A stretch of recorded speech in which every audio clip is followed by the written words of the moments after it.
아멘. 주님께 영광의 박수를 돌리십시다. 오늘은 대강절 세 번째 주일입니다. 오늘 설교 제목을 한번 따라해 보십시다. 사랑은 예수님 닮아가는 것입니다.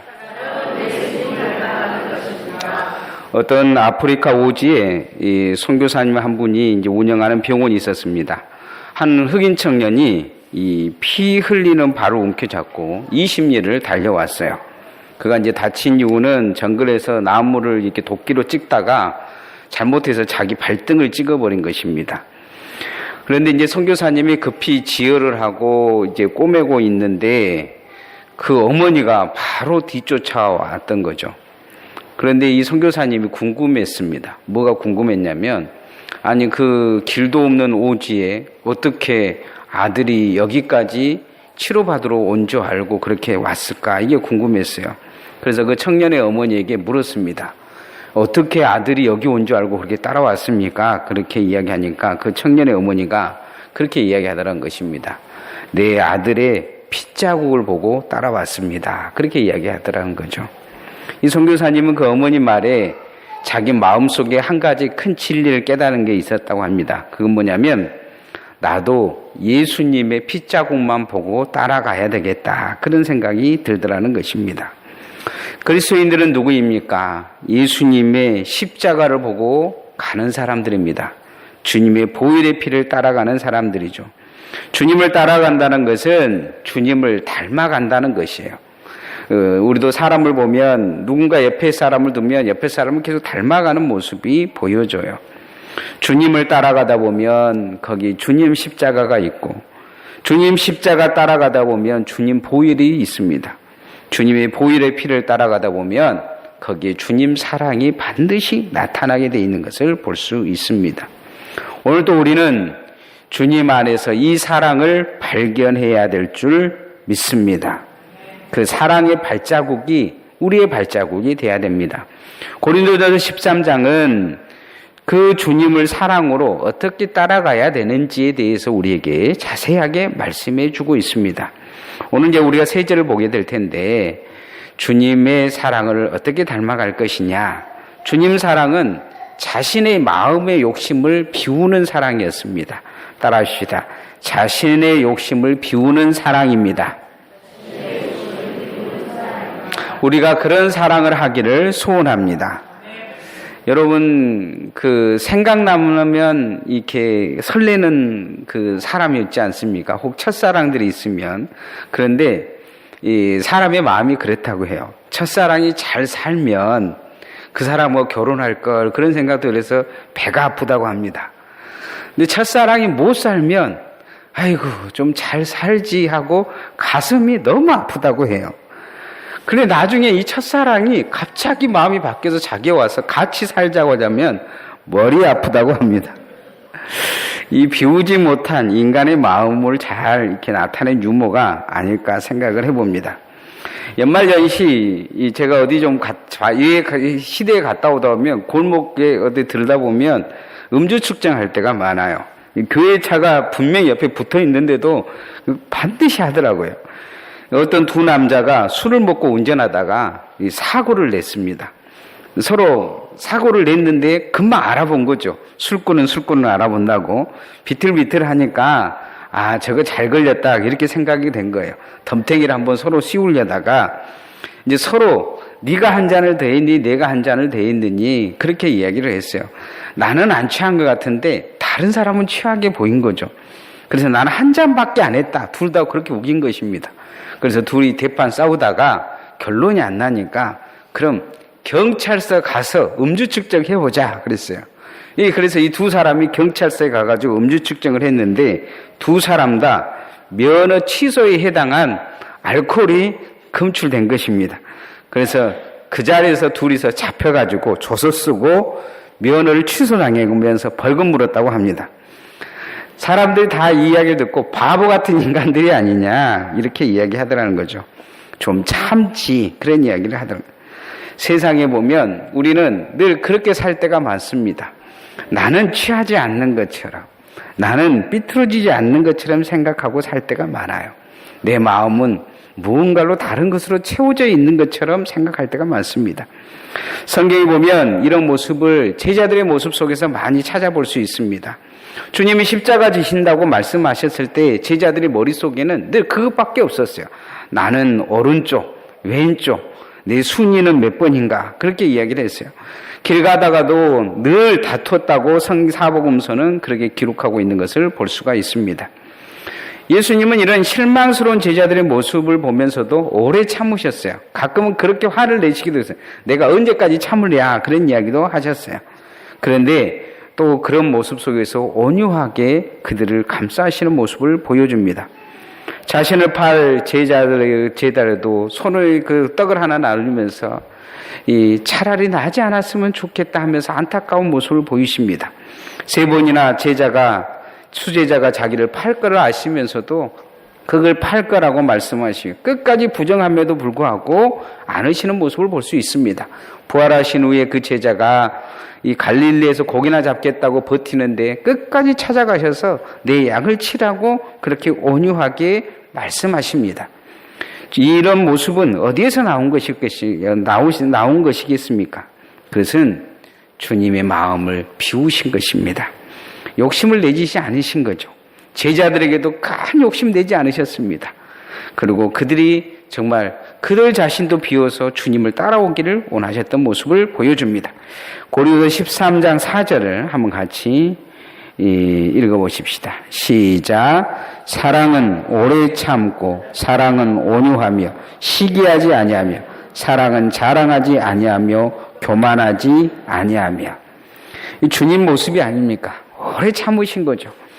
여러분 같으면 어쩌겠습니까? 저는 부활을 해서 딱 그런 제자들을 보면 당장 갈아치워야 되겠다 생각할 수도 있겠습니다. 그러나 주님은 참으셨습니다. 갈릴리 가서 고기나 잡겠다고 그런 제자도 참으셨어요. 온유하셨습니다. 시기하지 아니하고 베들레헴의 말구에까지 나실 때까지 자기 자신을 낮추시면서 교만하지 아니하고 자랑하지 아니하며 낮추시는 예수님의 모습을 볼 수가 있습니다. 자신을 시기하며 질투하며 비방하는 유대 지도자들에게 화살을 던지지 않으셨습니다. 십자가에서 그들을 위해 기도하셨습니다. 저들이 하는 짓을 저들이 알지 못한다. 하나님 용서해달라 하면서 궁의를 구하시는 주님의 모습을 볼 수가 있습니다. 세상 사람들에게 가장 사랑하는 사람이 무엇이냐? 사랑하는 것이 무엇이냐 그러면 옆에 사람들이 이렇게 이야기할지 모릅니다. 그런데 사람을 보면 가장 사랑하는 것이 자신입니다. 남을 위해 목숨을 거는 건 쉽지가 않은데요. 자신을 위해서는 사람들이 목숨을 거는 것을 가끔은 보게 됩니다. 여러분이 죽을 위기가 놓여 있는데 여러분의 팔을 이렇게 잘라내면 살 수가 있다는 방법이 생긴다면 어떻게 하겠습니까? 아마 대부분의 사람들은 팔을 잘라낼 것입니다. 이런 일이 있었습니다. 미국 유타주에 있는 산에 이 라스턴이라는 젊은이가 등반을 하다가 실수하여 깊은 계곡에 빠졌습니다.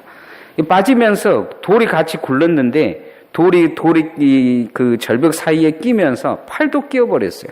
도저히 팔이 빠져나오지 않는 거예요. 그가 가지고 있는 몇 가지 중에서 한 가지가 있었는데 그건 뭐냐면 작은 나이프가 하나 있었습니다. 5일간 구조를 기다렸는데 더 이상 버틸 수가 없자 그는 자기 손으로 자기 팔 하나를 잘라내버립니다. 그리고 살아 돌아옵니다. 이건 실화입니다. 그래서 영화로 만들어졌는데 127시간이라는 시간을 이 영화로 만들어집니다. 우리나라에서 2011년 개봉한 적이 있습니다. 자신의 팔을 자르기 위해서 얼마나 마음을 비웠겠습니까? 아마 이 칼을 여기다 여러분 가져다 댄다고 그러면 그 쉽지가 않을 것 같아요. 그냥 끊어서 죽는 것도 아니고 팔을 뼈까지 잘라내야 되는 거죠. 뼈까지. 예, 잔인한 말을 해서 아침부터 인상들이 별로 좋으진 않은데 그 뼈까지 잘라낼 때까지 얼마나 마음을 비웠겠습니까? 그런데 그보다도 더 마음을 비우신 분이 예수님입니다. 십자가를 진다는 것은 쉬운 일이 아닙니다. 오늘날 우리는 십자가 지는 고통을 보지 못했기 때문에 십자가를 무서워하지 않지만 예수님의 시대의 사람들은 십자가의 고통이 얼마나 무서운지를 알았습니다. 그 십자가 진다는 것이 스스로 십자가 진다는 어떤 그 고통을 알고 계셨다는 것입니다. 그런데 자신을 위해서가 아니고 우리를 위해서, 죄 지은 자를 위해서, 구원받지 못한 인류를 위해서 하나님의 아들 그 독생자 예수 그리스도께서 십자가를 지시고 마지막까지 우리를 용서해 주신 것입니다. 자신을 비워 사랑으로 바꾸신 거죠. 그걸 많이 참으셨을 것입니다. 십자가상에서 얼마나 그 마음 많이 참으셨겠습니까? 말 한마디면 자신을 죽였던 사람들을 싹 쓸어버릴 수 있는데 참으셨습니다. 그리고 거기에서 그는 온유하셨습니다. 그들을 용서하시고 그들을 또한 위해 기도하시는 모습을 보여줍니다. 마음에 시기하지 않으셨습니다. 십자가에서 내려오라 조롱하면서 이 가시면류관을 씌워진 그들에게 내가 하나님의 아들이다 하면서 자랑하지 않으셨습니다. 그곳에 내가 너희들을 가만두지 않겠다 하면서 교만하지도 않으셨습니다. 다만 예수 그리스도의 사랑으로 채워가셔서 그 사랑으로 우리를 구원하셨습니다.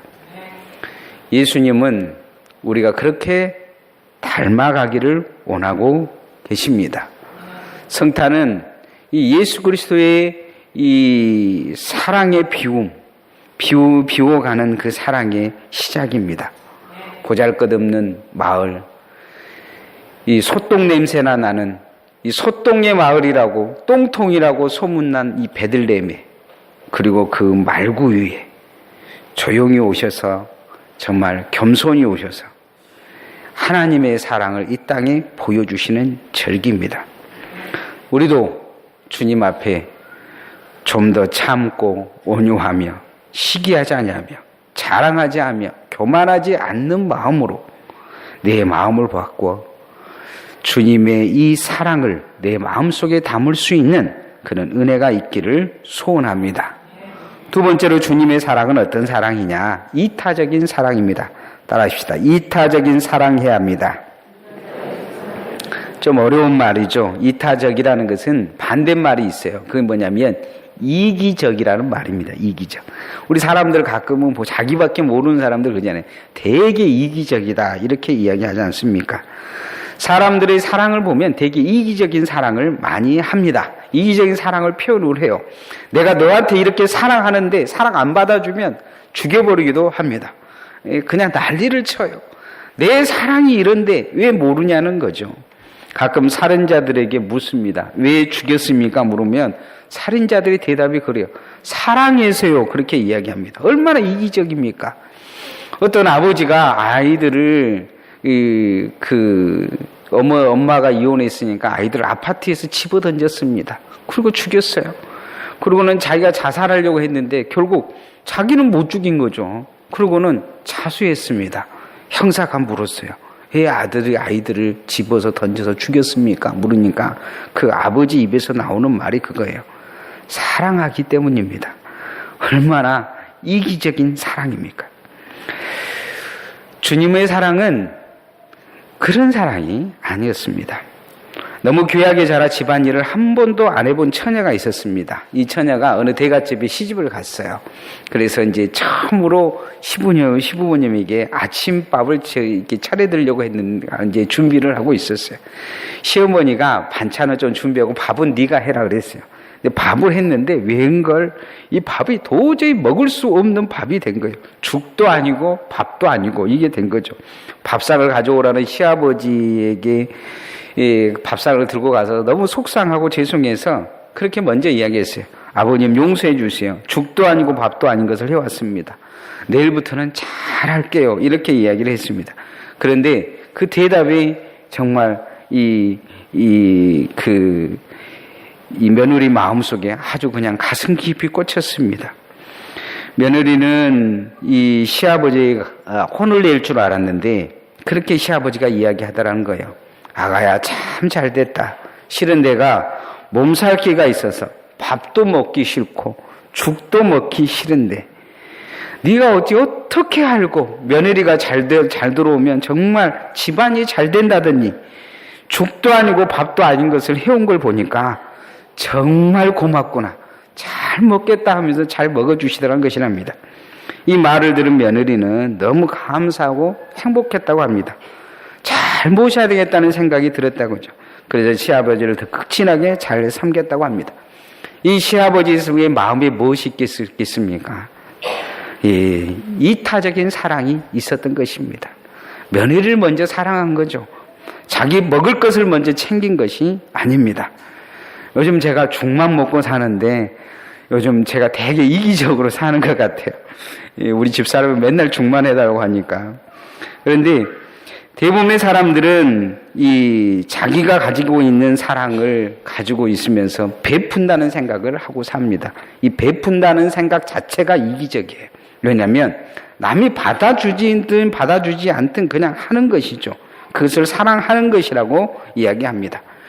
말을 붙여서 사랑이지 어쩔 때는 그 사랑이 다른 사람에게 있어서는 폭력일 수 있습니다.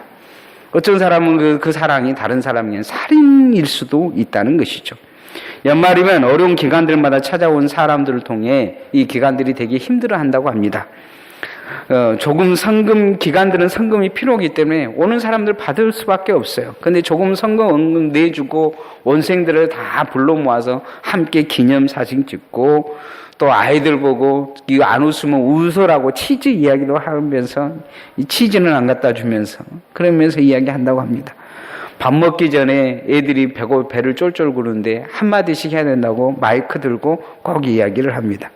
홍 목사 같은 사람입니다.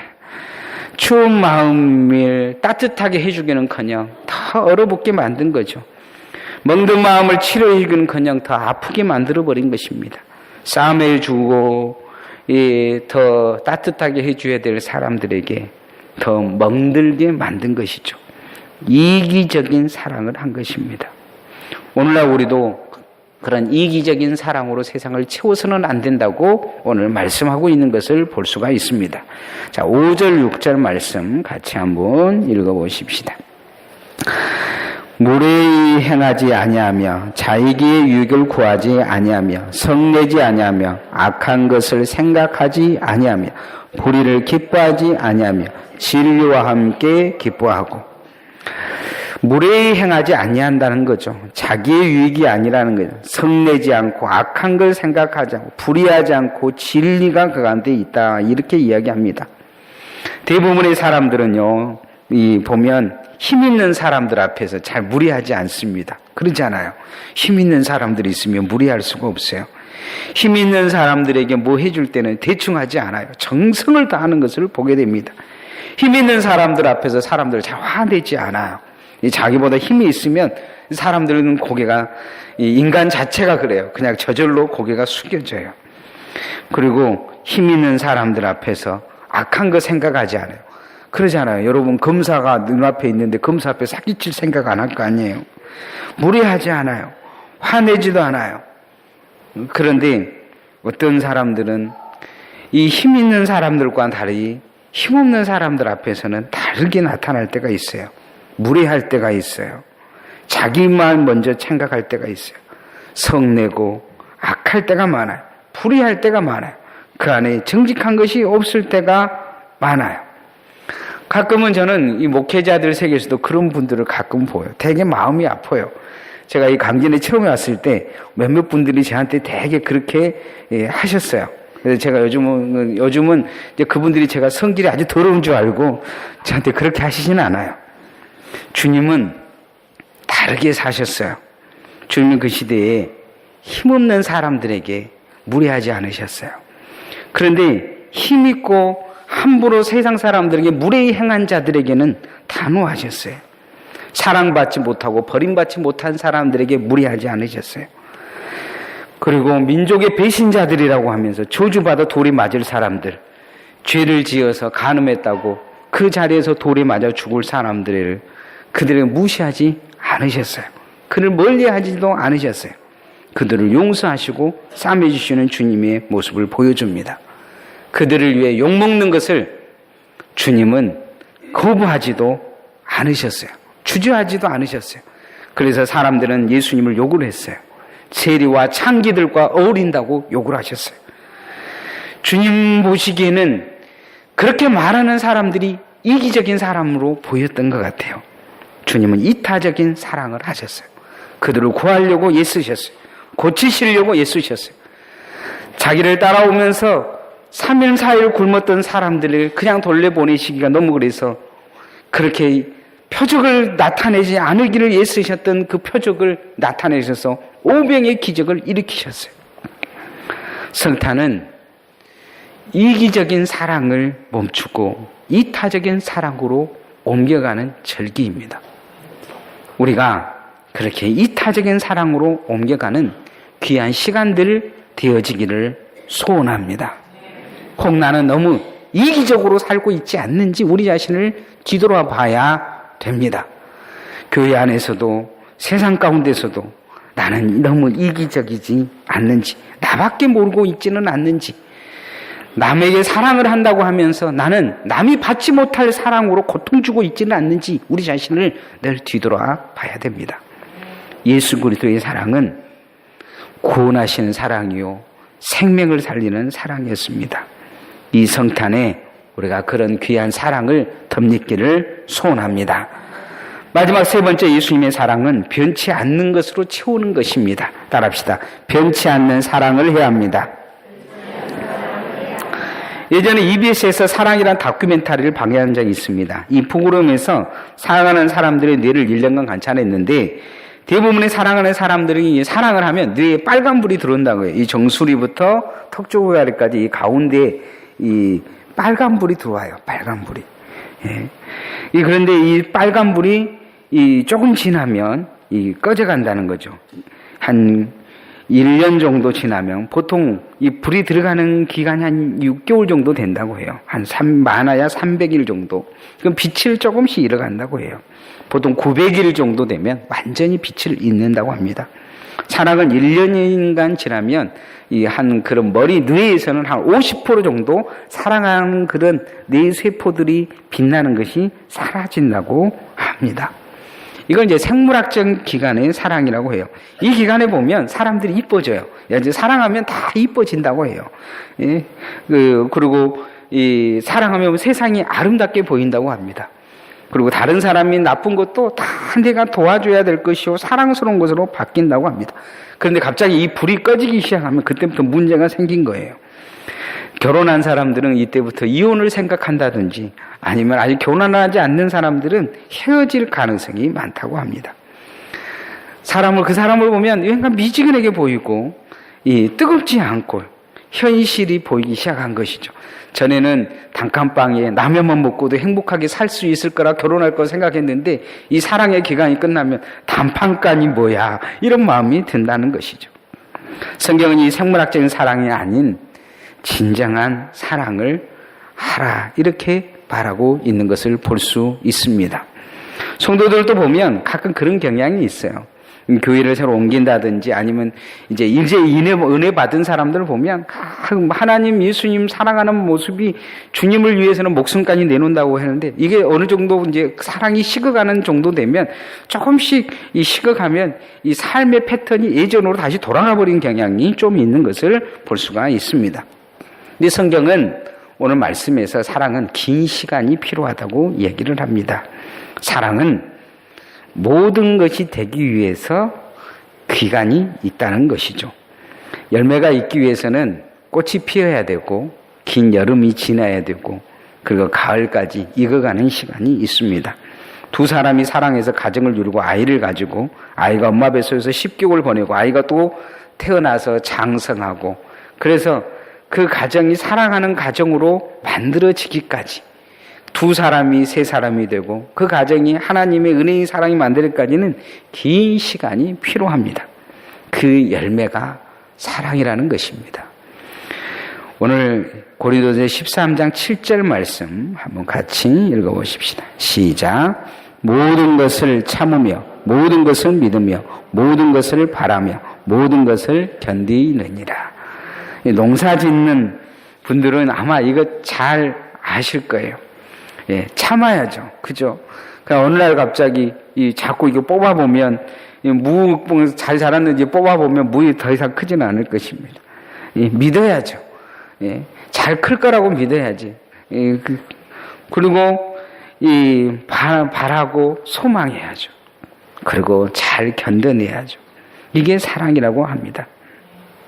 성경의 모든 것은 이 잘 참으며 믿으며 바라며 견딘 사랑에서 나옵니다. 이런 사람이 성경에 한 사람 나와요. 누구냐면 호세아입니다. 일명 불멸의 사랑이라고도 이야기도 하죠. 어느 하나님이 호세아에게 장가가라고 이야기하셨어요. 근데 장가가라는 대상이 누구였냐면 창기, 유명한 창기 고멜이라는 사람이에요. 근데 고멜을 데려가다가 그냥 장가가고 그리고 자식을 낳으라고 이야기를 해요. 이제 이 자식도 이 호세아 자식인지 아닌지가 불분명해요. 음란의 자녀를 낳아라 이렇게 하나님은 말씀을 하죠. 그런데 하나님은 이 고멜을 데려가서 호세아가 진정으로 사랑하기를 원하셨던 것 같아요. 호세아는 이제 그렇게 시킨 대로 해요. 그리고 자녀도 낳아요. 근데 자녀 낳고 나중에 또 고멜이 도망을 가요. 도망을 가는데 어디에 도망을 가냐? 창녀촌으로 도망을 가는 거죠. 그래서 이제 또 나중에 그래서 힘들고 어렵다는 소식을 이제 든 그 순간 하나님은 다시 또 호세아에게 말씀하셔요. 그 창녀촌으로 도망간 고멜을 다시 데려오라. 돈 주고 사오라고 이야기해요. 그리고 호세아가 그렇게 데려오는 모습을 보여줍니다. 여러분 같으면 어쩌겠습니까? 누가 이런 상황에 놓인다면 호세아는 이 호세아서에서 한번 묻습니다. 누가 이처럼 사랑할 수 있는가? 그리고는 자기가 물어놓고는 자기가 대답을 해요. 뭐라고 대답하냐면 여호와가 저희를 사랑하느니라. 이 호세아가 지금 하고 있는 그 모든 행위는 누가 사랑하시는 사랑이냐면 하나님이 이스라엘 나라를 사랑하시는 그 사랑의 모습이라는 거죠.